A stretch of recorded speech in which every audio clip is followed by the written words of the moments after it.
Na Lagoa dos Barros tem várias lendas famosas, mas a mais difundida e macabra nasceu de um fato verídico. O famoso assassinato que movimentou Porto Alegre em 1940, quando o noivo da jovem Maria Luísa matou-a e jogou seu corpo na lagoa amarrando em uma pedra. Os moradores de lá e caminhoneiros dizem que já encontraram uma mulher de branco à noite, perto da lagoa. Quando foram em sua direção, um vento fortíssimo apareceu e começou a sacudir as árvores, e de repente a figura sumia sem deixar vestígios. Nós também vimos um bom exemplo de conurbação entre as cidades de Tramandaí e Osório. Nós vimos e passamos por uma pequena ponte que juntava as duas cidades. Bom, nossa primeira parada foi no Centro de Estudos Costeiros, Limnológicos e Marinhos, mais conhecido como Ciclimar. Fica em Imbé, no Rio Grande do Sul. Lá nós vimos várias espécies de animais diferentes, como Caracartola é um peixe, cujo nome científico é Geopalgus brasilensis.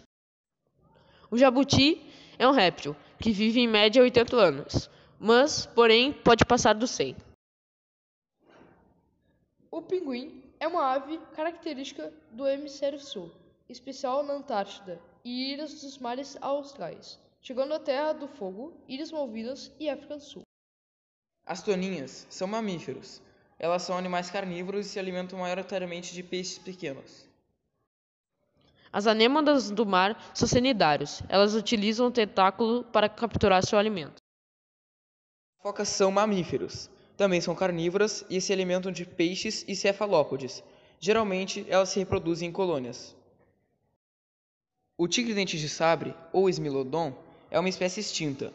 Ele era mais robusto que qualquer felino moderno, com membros anteriores excepcionalmente desenvolvidos e com longos caninos. Na praia de Imbé, podemos ver um tipo de foz, que é um estuário.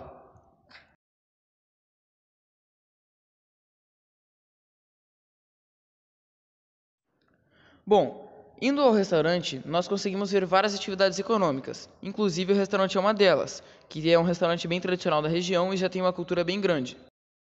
Uma coisa que ajuda muito nas atividades econômicas é o aumento da população em finais de semana e em férias.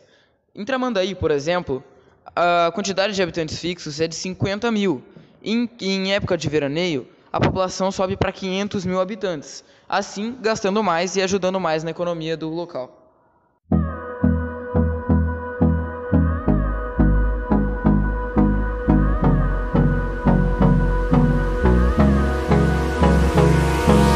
Hold me close till I get up. Time is barely on our side. I don't wanna waste what's left. Planície costeira. Quando começou? Em termos de tempo geológico, a planície costeira do Rio Grande do Sul, ou PCRS, é recente. Seus registros remontam ao Quaternário, a Era Cenozoica, o período em que a gente vive atualmente, e que começou por volta de 2.580.000 anos atrás. Elas fazem parte do Quaternário as épocas Pleistoceno e Holoceno, esta última bastante recente, com início a 11,7 mil anos atrás, aproximadamente. Bom, nós também temos a vegetação litorânea, que é uma vegetação mais úmida e ela está ao longo do litoral gaúcho. Ela tem grandes extensões de areia. Também temos a Mata Atlântica, que abrange as demais regiões gaúchas e é uma formação vegetal brasileira. Ela acompanhava o litoral do país, do Rio Grande do Sul até o Rio de Janeiro, e é uma vegetação muito rica. Nós também podemos ver ela no Morro da Borússia. Sobre o parque eólico. As vantagens é que a energia do parque eólico é renovável e o parque eólico abastece várias pessoas e tem energia para abastecer a população de Porto Alegre inteira. As desvantagens do parque eólico é que as aves migravam pela região onde o parque eólico foi construído. Com isso, várias aves foram mortas nas pás do catavento. Para a construção do parque eólico, tiveram que tirar árvores do local para a construção do parque. Algumas curiosidades do parque eólico. O parque eólico possui 148 cataventos, abastece a energia para mais de 1.500.000 habitantes. Cada torre pesa 800 toneladas, com 90 metros de altura. Ventos foram trazidos pelos espanhóis, com a tecnologia alemã, e o Brasil contribuiu com as terras. 90% é dos espanhóis, 9% dos alemães e apenas 1% do Brasil.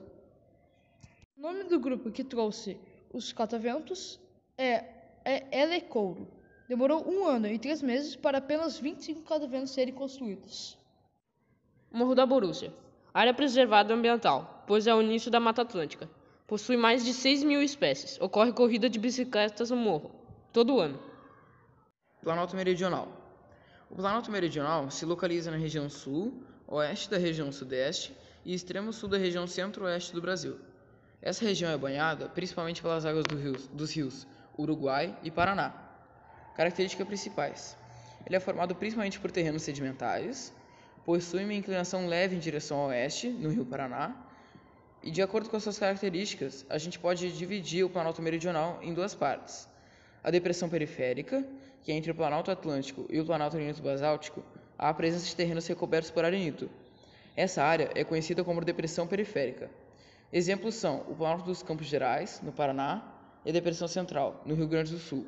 Na depressão periférica, existe grande quantidade de terra roxa, sendo ela muito fértil.